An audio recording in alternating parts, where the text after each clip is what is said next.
Je crois qu'Internet est devenu bien plus qu'un simple outil. Pour beaucoup de gens, et moi y compris, parfois, c'est devenu un refuge émotionnel.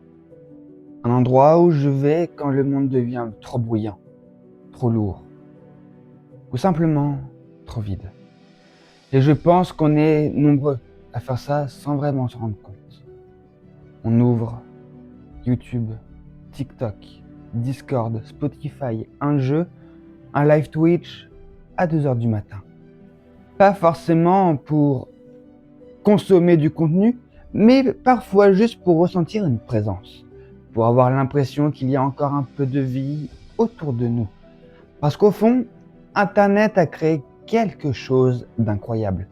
Un endroit où des millions de personnes seules essayent inconsciemment de se sentir un peu moins seules ensemble.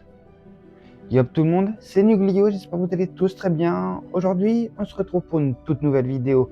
Une vidéo pour les moins intéressante, puisqu'on va plonger dans un sujet assez universel qui est Internet.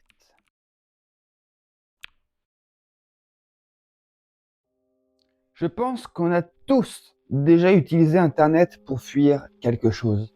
Le stress, l'ennui, la solitude, les pensées, le vide. Et honnêtement, je ne vois pas ça comme quelque chose de honteux.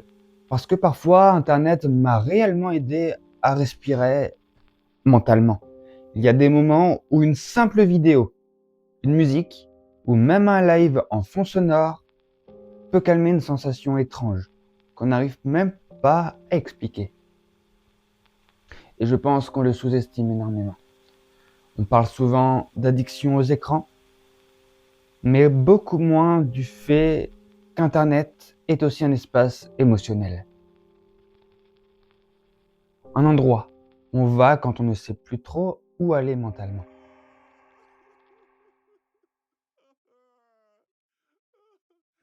Je crois qu'une des choses les plus positives qu'Internet m'a apporté, c'est ce sentiment de ne pas être seul dans ma tête.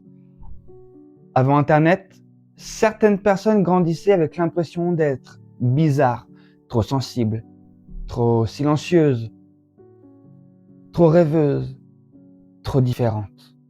Et puis un jour, on tombe sur une vidéo, sur une musique, un créateur, une communauté.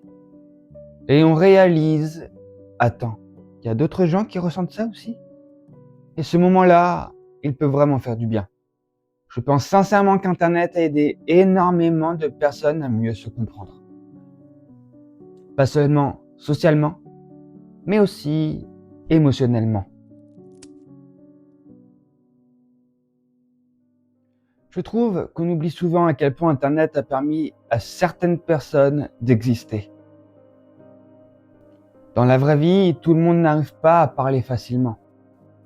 Certaines personnes restent discrètes, gardent tout pour elles, n'osent pas montrer ce qu'elles aiment vraiment, mais derrière un écran, elles créent.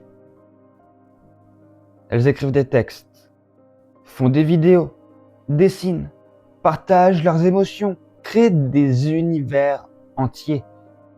Et honnêtement, je pense que beaucoup de personnes se sont découvertes grâce à Internet. Moi-même, je pense que sans Internet, je n'aurais peut-être jamais autant exploré certaines parties de moi. Nos goûts, nos passions, notre créativité, voire même notre identité. Mais évidemment, un refuge peut aussi devenir une fuite permanente. Et je pense que c'est là que beaucoup d'entre nous se perdent. Parce qu'Internet peut devenir tellement réconfortant que le réel paraît encore plus vide à côté. Parfois, je remarque qu'on vit énormément à travers nos pensées, nos playlists, nos écrans, nos univers en ligne, comme si notre vraie vie intérieure se trouvait davantage là que dans le monde réel. Et le problème, ce n'est pas forcément Internet en lui-même. Le problème, c'est quand on commence à ne plus réussir à respirer sans lui. Quand il devient notre seule distraction, notre seule présence, notre seul échappatoire émotionnel.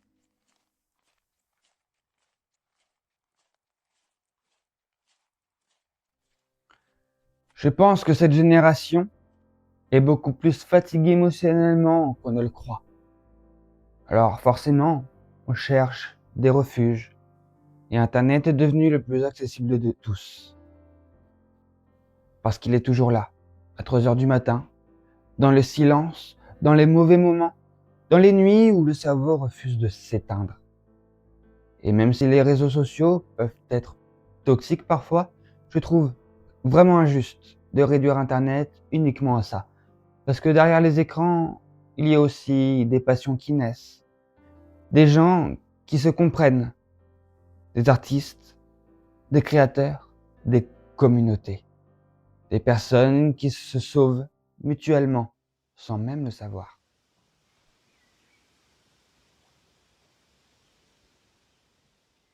Je pense qu'Internet reflète surtout quelque chose de profondément humain. Notre besoin de lien, notre besoin d'évasion, notre besoin d'être compris. Et oui, parfois on s'y perd, parfois on fuit trop, mais malgré tout, je pense sincèrement qu'Internet a aussi réconforté énormément de personnes. Des personnes qui n'arrivaient pas à trouver leur place ailleurs. Et peut-être qu'au fond, si autant de gens se réfugient derrière un écran, ce n'est pas seulement parce qu'Internet est addictif, mais parce qu'il donne parfois quelque chose que le monde réel a de plus en plus de mal à offrir. La sensation d'être connecté aux autres.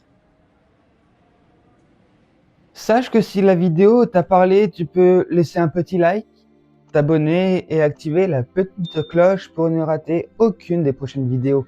Tu peux aussi commenter pour partager ton point de vue. Et moi je vous laisse sur ces belles paroles. C'était Nuglio.